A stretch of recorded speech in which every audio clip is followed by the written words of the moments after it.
Welcome to Samba Samba. Enjoy the video. You start by locking down the essentials: site, power, and permits. First, verify dual feed utility availability and an upgrade path for 1.52 MW growth. Once done, submit permits and utility contracts so deliveries aren't delayed. Make sure zoning and environmental checks are clear.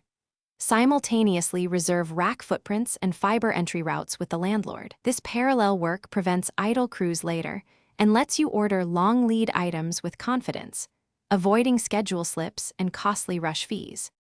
You move into the infrastructure core: power, cooling, and connectivity.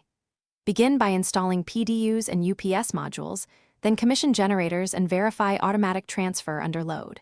Next, implement hot/cold aisle containment with crack units and place leak detection and smoke sensors in plenum spaces.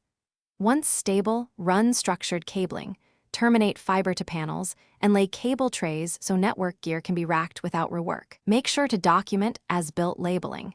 This reduces troubleshooting time later when systems integrate.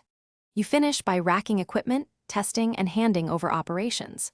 Start rack by rack. Mount servers, connect KVM and IPMI, and run grounding and power verification for every PDU branch.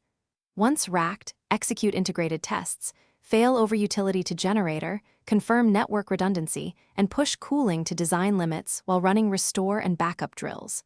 Make sure to produce final documentation and train ops staff. If systems misbehave, begin with power source validation and log anomalies. That single check resolves most startup faults. Thanks for watching. Consider subscribing if we helped you.